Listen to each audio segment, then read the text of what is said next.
Senhoras e senhores, bem-vindos a mais um IdeaCast. E hoje o convidado, dando prosseguimento a todo esse aspecto relacionado ao futebol, que começou lá com o professor Fábio Fernandes no primeiro vídeo, com o Vinícius Macedo no segundo. Hoje a gente vai estar continuando a falar sobre futebol com o professor Thiago Mello, que está lá do outro lado do mundo, lá no Oriente Médio, lá na Arábia Saudita, trabalhando com preparação física da seleção de beach soccer e de futsal. Antes de mais nada, eu vou agradecer a presença do professor e vamos querer entender o que é o futebol nesse local que você está hoje, Thiago. Como as pessoas entendem a prática esportiva do beach soccer, do futsal, de todas essas variáveis que contemplam o futebol. A palavra é sua. Beleza. O futsal aqui, né, já tem uma liga, liga de profissionais, onde tem jogadores brasileiros. Né, eu tive o prazer de conhecer, né, alguns jogadores brasileiros que estão aqui. São como eu falo, sabe, como a nossa cultura, como o nosso futebol é maravilhoso. E quantas pessoas têm a oportunidade de ganhar a vida através de futebol pelo mundo que a gente não tem noção, sabe? E eu estou aqui na cidade de Hobart, né, na costa leste da Arábia Saudita, e tem um time aqui que é muito bom. Ou ele é vice ou ele é campeão todo ano na Liga Profissional de Futsal, que é o Qadisiyah, que tem um time profissional de futebol de campo também, que joga a primeira divisão. E tem um brasileiro jogando aqui que chama Bichinho, que joga futsal aqui. Assim, que talento, sabe? Que talento. Já jogou na Europa, já jogou na Itália, e agora está aqui. Já está aqui há 3 ou 4 anos jogando, sabe? Que é um talento, assim, é maravilhoso de ver. E tem, entre outros brasileiros aqui, né? É um esporte que está crescendo, né? Muito. E eu estou fazendo parte da seleção de futsal agora, porque a AFC, né, que é como se fosse a Conmebol da Ásia, cancelou todas as competições de beach soccer no ano de 2021 de seleções na Ásia. Tanto que agora, por exemplo, era para a gente estar na Tailândia disputando as eliminatórias para a Copa do Mundo da Rússia, que acontece em agosto, e eu estou aqui com a seleção de futsal, né? Cancelou tudo. Então, como foi tudo cancelado, os dirigentes da federação pediram para eu vir dar uma assistência na seleção de futsal. A seleção de futsal tem o coaching staff, é maravilhoso, é muito profissional, é todo europeu, né? Entre espanhóis e portugueses. O preparador físico da seleção de futsal é português, um excelente profissional. Está sendo assim uma grande troca de conhecimento, né, com Estevão Cordovil. Está sendo muito bom, mas eu estou aqui por causa disso, porque foi tudo cancelado, né? E só que o beach soccer, eu vou dizer que aqui na Arábia Saudita está engatinhando ainda, né? Se bobear, nem saiu da barriga da mãe, para ser mais claro, né? Então, o que acontece? Ainda está em gestação. Tá em gestação ainda.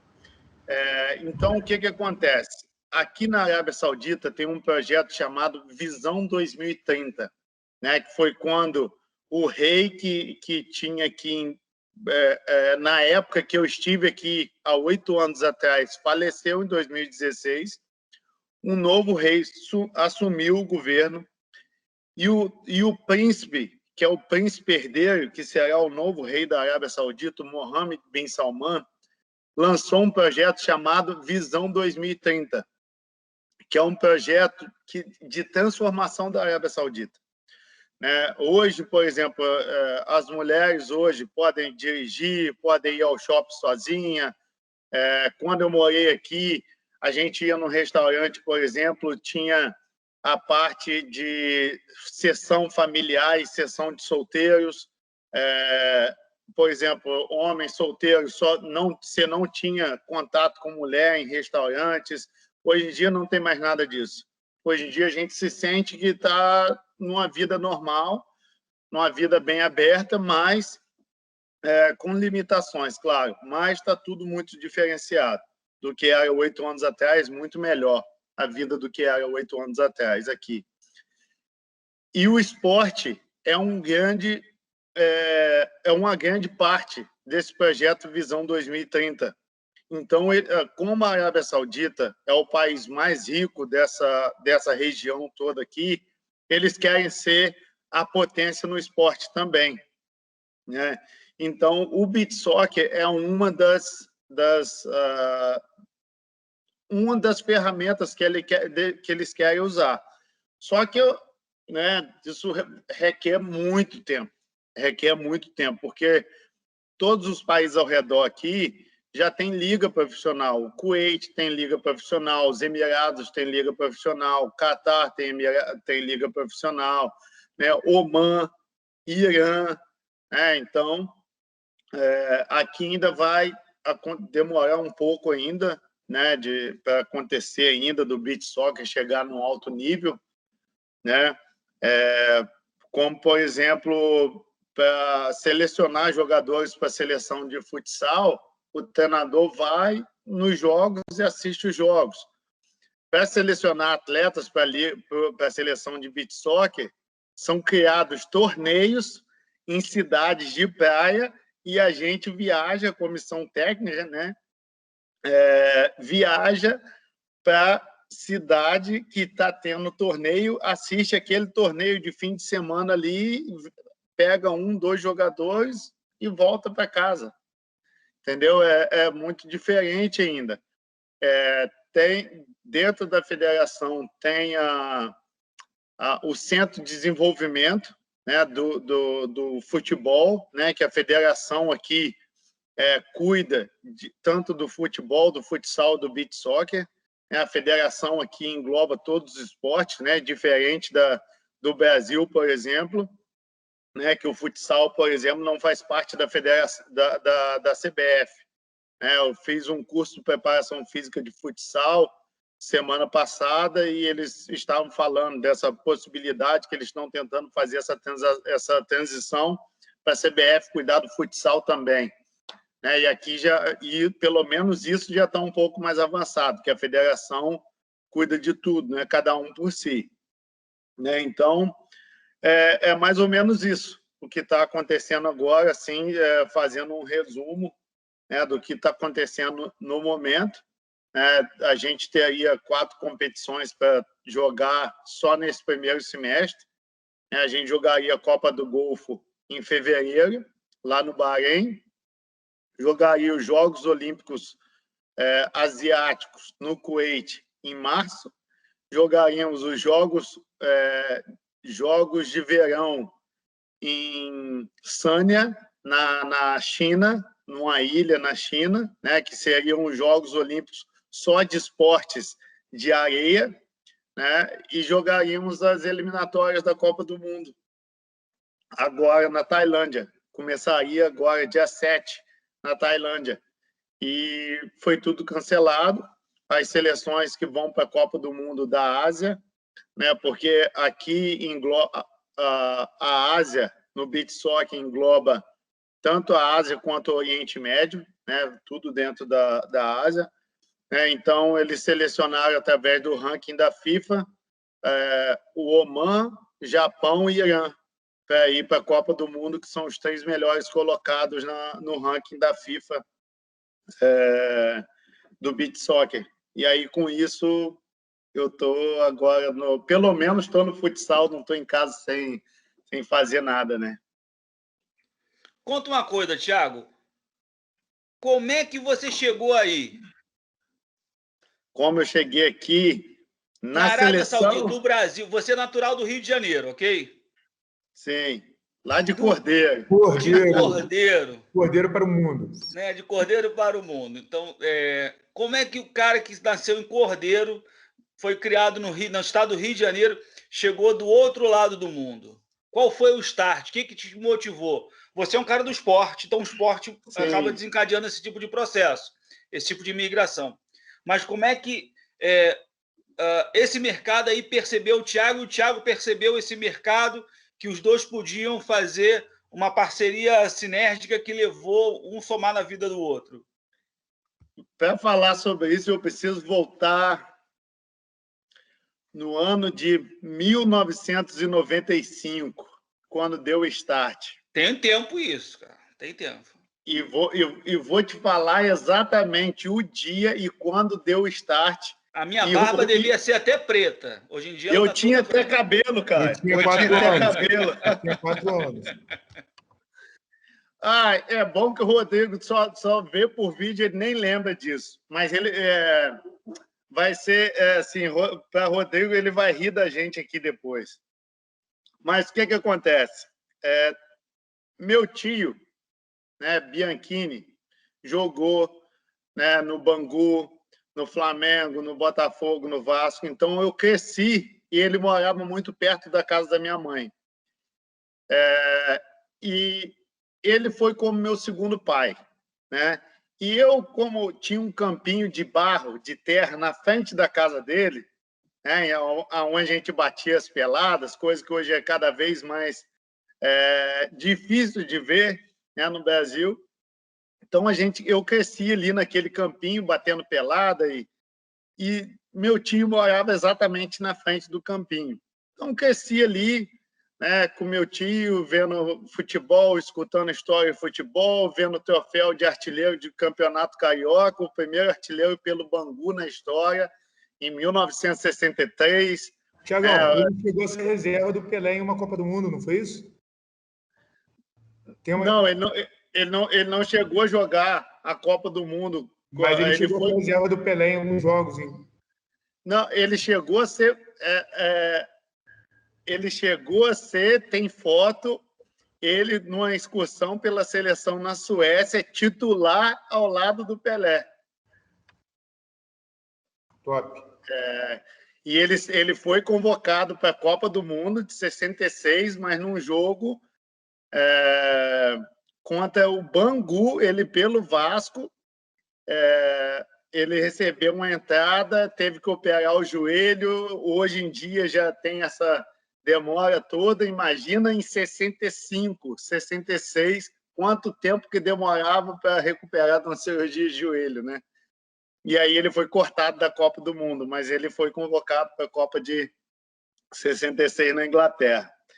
Então, eu, como fã de Romário que eu era, né? A nossa geração tem como referência o Romário, né? Sim, quando falam de... Para mim, é o melhor centroavante que eu vi jogar, enfim. E aí, eu, muito fã de Romário, porque eu vi o que uma fã do meu tio fez para ele, um caderno de recorte de jornais. Eu comecei a fazer para Romário em 95, final de 92, 93, eu comecei a recortar matérias de jornal e colava nas páginas, comecei a fazer os cadernos. Só que na época ele jogava na Europa, então não tinha tanta... E aí, na sexta-feira, véspera da barrigada de Renato Gaúcho, que eu assisti, e daí então eu me tornei tricolor. Meu tio me perguntou: você quer ir conhecer Romário? Aí eu falei assim: claro que eu quero. Mas não acreditava. Tanto que ele falou: leva máquina fotográfica, leva caneta, leva a camisa do Flamengo, que eu vou te colocar dentro do vestiário com o Romário. E aí eu não acreditei, mas fui com ele para Friburgo. Quando eu cheguei lá no Friburguense, quando eu me deparo, tá ele conversando com o Kleber Leite, que era o presidente do Flamengo, como se fossem dois amigos em comuns. Aí eu olhei, tipo assim, como assim, né? Aí eu falei assim: Thiago, esse aqui é o Kleber, amigo meu, pessoal. Na época eu jogava, ele era repórter de campo, pedia para levar minha chuteira para o vestiário para mim, cansei de dar camisa para ele. Era um fã meu, era meu amigo pessoal no Rio de Janeiro. Aí eu já falei assim: caraca, eu não levei a máquina fotográfica. Não tirei foto com o Romário aquele dia. Tinha que ter acreditado fé no teu tio, pô. Só que eu nunca tinha tido nenhuma experiência com ele, assim, de tipo assim, de ir sabe? E aí, quando eu vi, eu estava dentro do vestiário do Flamengo. E aí, com isso, aí o Roger, que era o goleiro de Cantagalo, né? Roger foi noivo da minha prima, né? A filha de Bianchini. E aí entrei lá dentro do vestiário com o Roger, que o Roger ainda me chamava de primo, né? Fala, primo, não sei o quê. Aí o Roger falou assim, baixinho, tem um fã seu aqui querendo falar com você. E aí foi quando minha imagem realmente daquele playboy, daquele bad boy mudou. Aí ele falou pro Denis, né, que hoje tá mais na mídia aí, Denis estava fazendo massagem nele, falou assim, Denis, me dá 5 minutinhos para me falar com o meu fã. Então, fiquei 5 minutos ali conversando, eu e o Romário. Dei o caderno para ele de presente, ele disse, só quer que eu autografe? Eu falei, não, estou te dando esse aqui, que eu tenho certeza que esse presente aqui você nunca teve. Aí, enfim, saindo do estádio, do Friburguense, meu time perguntou, o que você achou dessa experiência de conhecer o Romário? Eu falei, poxa, que coisa fantástica. Ele falou assim, eu vou fazer de tudo para te fazer jogador de futebol, então. Mas eu nunca vou deixar você passar pelo que eu passei para começar a minha carreira. Passou muita dificuldade. Na época de 60, morava debaixo de arquibancada, lá em Bangu, 150 graus na sombra. Enfim, só que ele falou, eu só vou deixar você jogar se eu conseguir uma oportunidade boa. Enfim, não me tornei jogador de futebol, mas eu fui muitas vezes com ele no aeroporto levar jogadores que ele era agente para vir para o mundo árabe. E aquilo me despertou uma vontade de eu falar assim, caraca, que legal, que maneiro, os caras pegando o avião, tudo pago pelo time, indo lá para o outro lado do mundo, sabe? Falei, poxa, que legal, como eu queria ter uma oportunidade de um dia trabalhar com futebol no outro lado do mundo. E aí começou a me despertar a vontade de fazer educação física, porque eu nunca quis estudar, na verdade, fazer faculdade, né? Porque o meu sonho era jogar futebol. Só que aí, com 24 anos, aí eu falei assim, olha, não dá, né? Tem que... Deu tudo que tinha que dar. Com 22 anos, na verdade. Eu falei, vamos começar a trabalhar, né? Porque não dá mais, chega, né?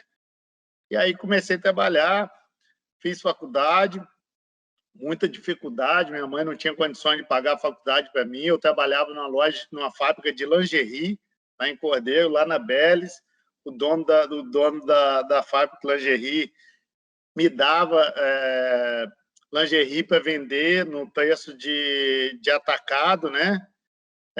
Então, levava para a faculdade para vender lingerie na faculdade, para me ajudar a pagar. Enfim, foi uma luta, mas que valeu a pena. E aí acabei a faculdade, fui para Curitiba, trabalhar com futebol, não deu certo, voltei para Cordeiro, fiz minha pós-graduação. E aí, em 2011, procurando curso de treinador de futebol, achei no Google. Venha trabalhar conosco na maior escola de futebol nos Estados Unidos. Eu falei, que é isso, cara? Eu falei, que é isso? Aí fui ver. Foi até o Vinícius, né, que você fez Vinicinho, né, que você fez a entrevista com ele aí. Ajudei muito, né? Ele ligava lá para os donos da empresa, que eu tenho, tá indo um rapaz bom aí, dá uma atenção para ele, não sei o quê. Vinicinho, cara sensacional, tenho certeza que terá um futuro brilhante aí pela frente. E aí eu fui para os Estados Unidos a primeira vez, né? Trabalhar com futebol. E nesse meio tempo, em 2013, uma escolinha de futebol daqui da Arábia Saudita, entrou em contato com a Teta Brasil, pedindo por treinadores. E aí eles entraram em contato comigo, que eu era um dos treinadores, na época, com 31 anos, eu era um dos treinadores mais velhos indo para os Estados Unidos, né, para trabalhar com esses camps de verão lá.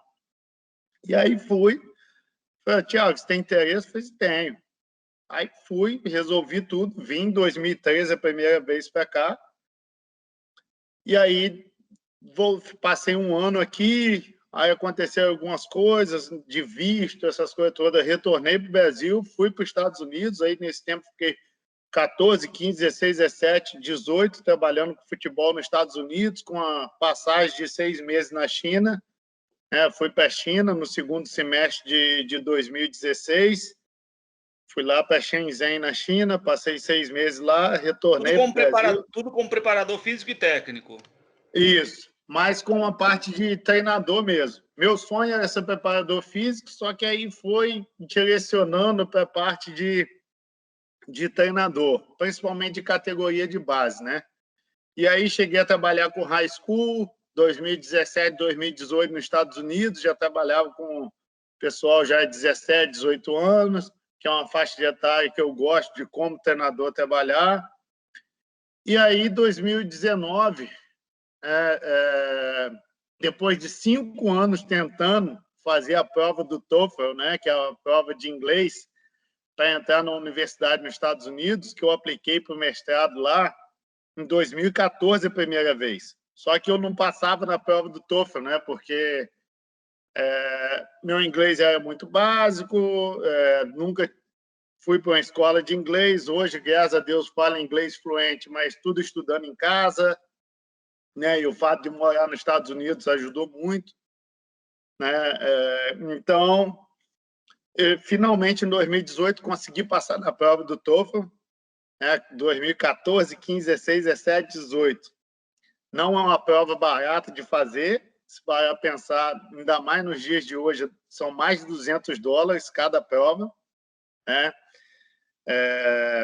Não é bom nem converter. Aí, quando a gente paga, então, quando a gente recebe em real, vai pagar em dólar, não é bom nem converter. Exatamente. É aí mais que eu tinha a intuição que esse mestrado ia mudar a minha vida, né? E aí larguei o trabalho, estava bem, estava tranquilo, estava trabalhando numa empresa muito legal.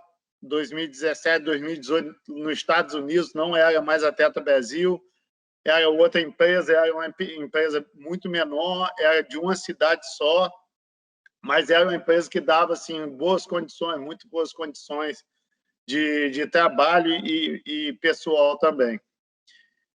E aí consegui passar na prova do TOEFL, e aí alguns amigos meus até falaram que era maluco de largar a minha vida estável de trabalho nos Estados Unidos para ir estudar. Só que eu falei, não, vai ser... eu acho que vai ser a mudança finalmente para um nível melhor, né? E aí fui fazer o mestrado, consegui 100% de bolsa, né? De um mestrado nos Estados Unidos, que se eu tivesse que pagar, eu jamais teria condições financeiras de pagar. Foi na Universidade de Ohio, né? Foi na Universidade de Ohio. E o mestrado que eu fiz, que é em Ciência do Esporte e Coaching Education, é a única universidade nos Estados Unidos que oferece esse mestrado. Agora tem a Universidade de Delaware também, que está criando, já tem algo similar, mas esse mais focado em Coaching Education é a única universidade nos Estados Unidos que tem esse mestrado. E eu ainda trabalhava como professor assistente na universidade. Então, tipo assim, eu tinha um salário ainda que bancava meu custo de vida, né? Então, tipo, eu não pagava para estudar e não pagava para viver. Então, tipo, saía no 0 a 0, mas pelo menos eu não tinha custo, né? A partir do segundo semestre. O primeiro semestre foi tudo por minha conta. A partir do segundo semestre já não pagava mais. Eu tinha os 100% de bolsa do mestrado, mas pagava meus custos no primeiro semestre. A partir do segundo semestre, eu já comecei a não ter mais despesa nenhuma durante o mestrado. E com isso, Deixa eu tomar um cafezinho aqui, que são 4h37 da tarde, mas não tem nem 1 hora que eu acordei ainda. A gente está durante o Ramadã aqui, eu tenho que dormir 5h30, 6 horas da manhã todo dia. Troca o dia pela noite. Sim, ontem eu fui dormir 6h15 da manhã aqui. Ontem não, né? Hoje.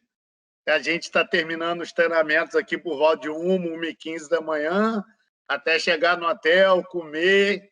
A gente vai jantar por volta de 1h45, 2 da manhã. Enfim, eu estou tomando meu café da manhã aqui ainda, 4h38 da manhã. E aí, voltando ao assunto, como para mim, né, eu tenho os meus valores fundamentais muito bem estabelecidos, né, e um dos valores que eu tenho é a ética profissional, né, e o caráter. Aí, como é importante a gente tratar bem as pessoas, né? Em 2013, quando eu estava aqui na Arábia Saudita, trabalhando nessa escolinha, começou a seleção de beach soccer na Arábia Saudita.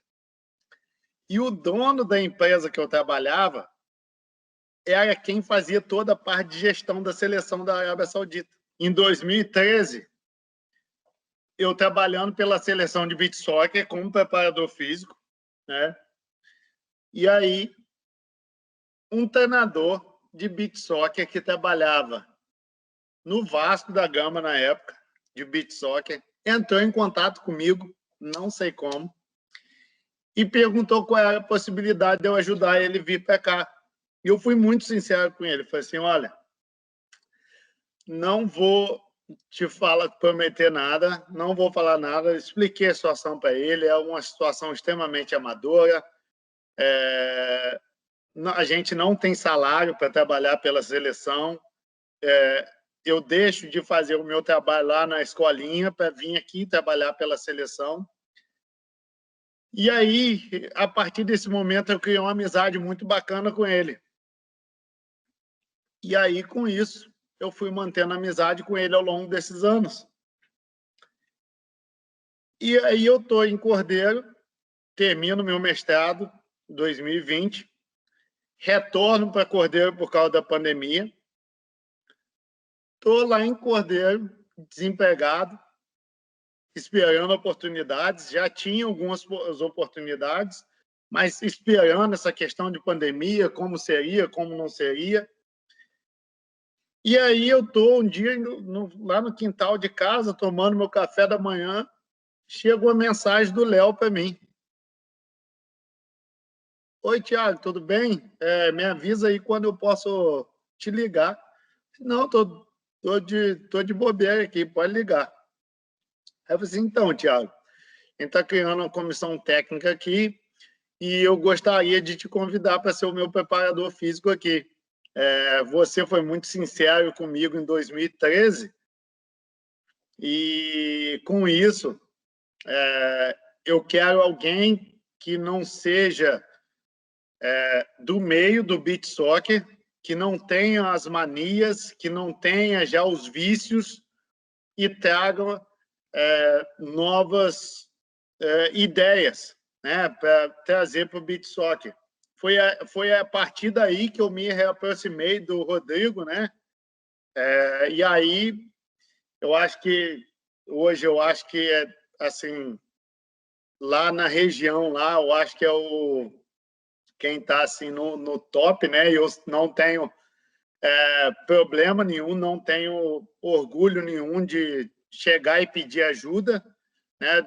Imediatamente quando o Léo me convidou para vir para cá, eu estava um pouco afastado dessa área de preparação física, né? Eu estava mais focado em fazer curso de treinador e estava nunca deixei de estudar, né? Tanto que eu estava lá no mestrado, estudando fisiologia, estudando tudo mais, assim, não estava mais focado nessa parte de preparação física. E aí, imediatamente liguei para o Rodrigo e falei, pô, Rodrigo, vejo você fazendo isso, vejo seus posts no Instagram, não sei o quê. Pô, tem como você me ajudar? Ainda ofereci, cara, se quiser, eu te pago aí até uma aula particular para você. Não, cara, que isso, vem cá, não sei o quê. e me ajudou com o programa para controle de carga de treinamento. Assim, foi uma ajuda assim, muito grande que ele me deu para eu chegar aqui já mais preparado, mais com conteúdo mais atualizado, que me ajudou muito. E aí foi isso. Aí, assim, eu tive que voltar lá em 95 para chegar aqui agora. Pouquinho tempo. Foi ontem. Foi ontem. E aí aquela história, né? O que eu falo, tem não lembro quem é o autor que fala, né? Que a gente deve continuar estudando e acreditando, porque o tempo vai passar de qualquer jeito. Então, a gente tem que estar preparado, a gente não sabe daqui a 10 anos, né? Então, você vê, há 8 anos atrás, eu conheci o Léo, criei uma amizade com ele, e aí ele me convidou exatamente, falou, Thiago, você foi muito sincero, você foi muito honesto comigo, e eu preciso de pessoas como você aqui comigo. Você aceita, você sabe trabalhar com isso, você sabe... Aí me pediu, aí fez meio que uma entrevista comigo, a entrevista foi tudo bem, e aí ele me convidou para vir trabalhar aqui com ele. Mas o start foi em 1995. Ou seja, só colhe quem planta, né? Mais ou menos isso. Então você plantou muita amizade, muita verdade nessa relação com as pessoas e acabou refletindo aí você estando do outro lado do mundo, fazendo o Brasil levar o nome do profissional brasileiro relacionado à parte do esporte, né? Sim. Só mais só mais uma questão. Se você fosse dar uma dica para o cara que está chegando aí hoje no Oriente Médio, qual seria essa dica? Uma dica para o cara que está saindo do Brasil hoje e está indo para aí já para jogar, para trabalhar, para fazer qualquer coisa. Se você fosse falar assim, cara, essa dica aqui é fundamental para a sua vida como profissional aqui no Oriente Médio. Qual seria essa dica, Thiago? Conhecer a cultura antes de vir. Pesquisar, estudar, procurar pessoas que já estiveram aqui, porque é diferente. Vai ter que conhecer saber... a cultura é fundamental para ser bem-sucedido ou mal-sucedido aí? Além de conhecer, chegar aqui e ter o respeito pela cultura. Ter o respeito pela cultura é muito importante. Se você tiver o respeito e o conhecimento, tem tudo para dar certo. E chegar aqui e ter paciência, porque os árabes são... que, tipo assim, deixa para fazer as coisas no último minuto, às vezes falta um pouquinho de comunicação, e se você não tiver paciência, você pode se frustrar chegando aqui. Tem um pouquinho de paciência com eles, está melhorando muito, posso dizer da experiência que eu tive de 8 anos atrás para agora. Parece que eu estou em outro país, mas eu estou no mesmo país. E é isso. Eu acho que antes de vir, pesquisar muito, entender. Por exemplo, agora no Ramadã, aqui na região que eu estou, isso tudo depende de região para região. 3h15 da manhã é a última refeição que eles podem fazer. 6h15 da tarde é a próxima refeição que eles fazem. Por exemplo, 2 dias atrás, eu estava sentado no lobby do hotel, né? A gente está no hotel aqui, a seleção a gente se concentra no hotel. Estou lá embaixo, faltava 7 minutos para o jantar, era 6h08 da noite, e eu pedi um café. Você precisa de... Eu pedi um café, e tinha um árabe na minha frente da federação, da seleção. A Cine já está oferecendo alguma coisa para você aí, ó. Não sei por que ela falou que eu não estou falando nada com ela. Você pediu um café, ela está te oferecendo café. Podia trazer mais um mesmo. Mas aí, 6h08, 7 minutos faltando para a janta. Aí o garçom do hotel colocou o café na minha frente. Aí ele falou assim, Thiago, olha, eu sei que você não fez por maldade, mas não é legal você beber comer nada na frente dos árabes. Comigo não tem problema, mas você pode ter um problema muito grande aqui se você beber esse café agora. Aí eu acho que a gente brasileiro, a gente tem muito essa questão da criatividade, né? Até pela questão na educação física, né? Eu trabalhava num projeto chamado Rio 2016 e 2011. A gente tem que pensar rápido, né? Tem que ter um tempo de resposta muito rápido. Sim, e aí em 2011 eu trabalhava num projeto de futsal, Rio 2016, em Cordeiro, que eu tinha 2 bolas e 65 alunos para trabalhar. Então, haja criatividade, né? E aí, na hora, eu falei assim, não, eu só pedi o café agora porque na hora da janta o garçom está demorando muito com o café, então eu já pedi para deixar o café pronto aqui para não ter... Ah, tá, tudo bem, não tem problema. Está esfriando o café, para esfriar. Sim, foi só. Não vou beber agora, só para ter essa sacada rápida. Então, tipo assim, conhecer essas coisas. Se a pessoa não entende essas coisas, pode chegar aqui, porque o cara não tem nada de se meter na minha vida, pô, eu bebo café a hora que eu quiser, eu não sou muçulmano. Entendeu? Então, tipo, se tiver esse entendimento, sabe? Então, são pequenos detalhes, sabe?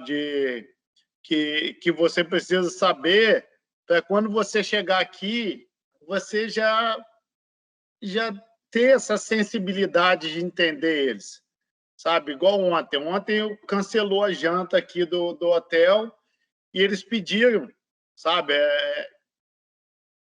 Aqui tem muito isso, vem um bandejão redondo, assim, lotado de arroz por baixo, um tipo de carne por cima.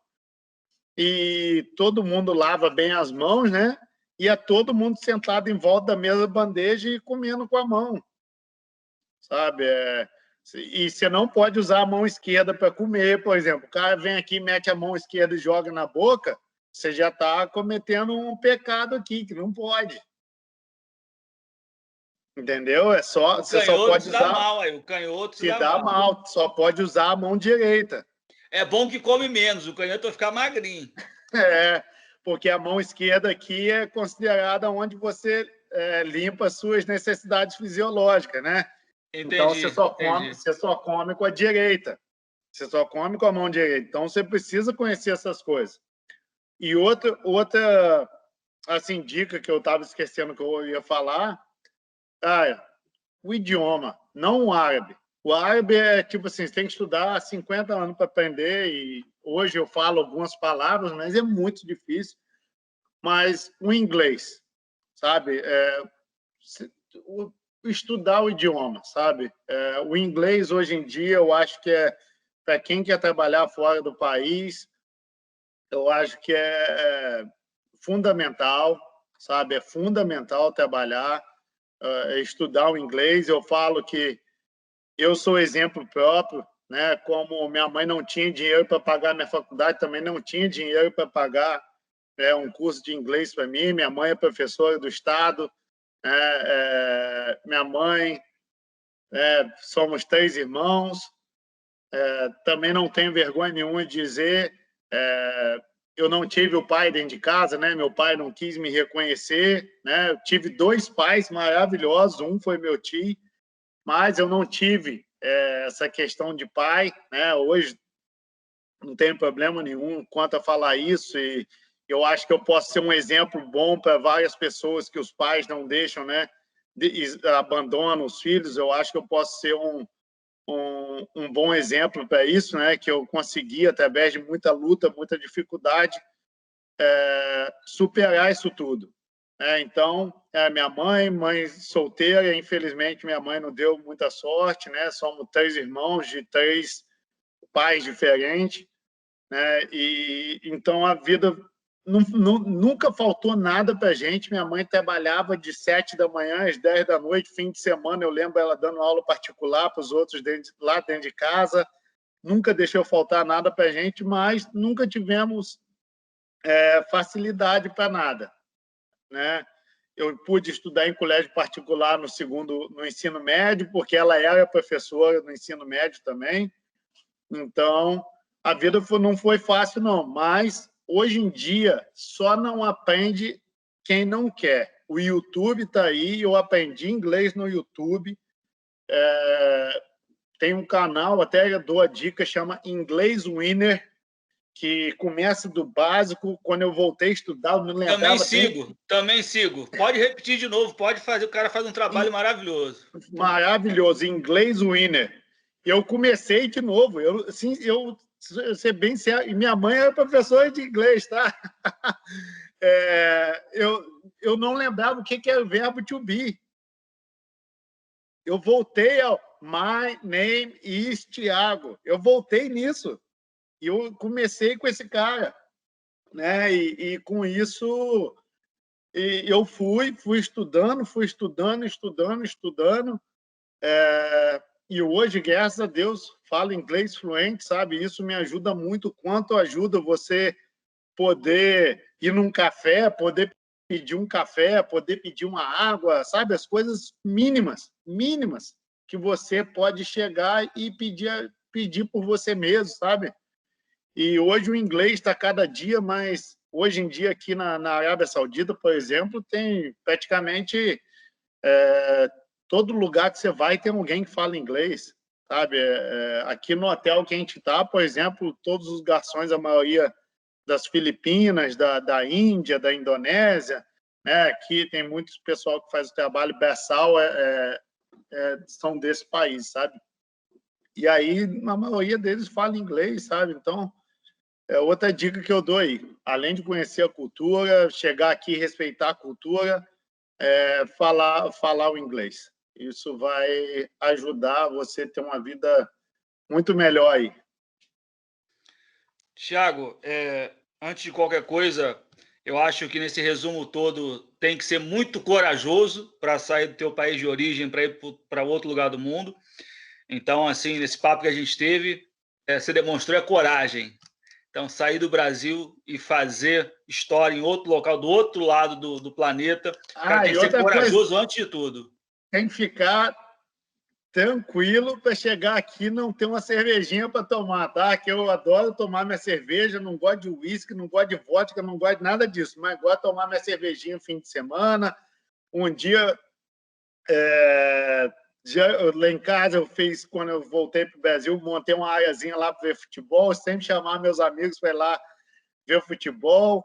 Então, adoro tomar minha cervejinha, chego aqui, na hora do jogo é só café, água e suco. Pedreiro, quer falar alguma coisa? Quer perguntar alguma coisa? Não, é só dar parabéns. Tem uma cidade muito pequena, onde poucas pessoas entendem onde o Thiago está, consegue entender essa representatividade, né? Então, representa muito para muitos alunos de educação física, que fazem educação física, porque não é só simplesmente ter a coragem, né? O Thiago foi muita coragem, mas também a perseverança. Porque às vezes a gente bate muito na trave em algumas coisas e tipo assim, você não desistir daquilo que você acredita e idealiza talvez até mais importante do que você iniciar, porque a maioria até inicia, tem a coragem de botar a cara, mas não bota a frente. Porque, cara, vai de empurrada de tudo quanto é lado. E, tipo assim, parabéns, Thiagão, que é um cara que não tem dúvida. A palavra é que já venceu mais do que venceu. Então, obrigado por aceitar conversar com a gente aí, porque experiências assim fazem com que a gente acredite que a gente pode chegar aí onde a gente tem objetivo. Parabéns, Thiagão.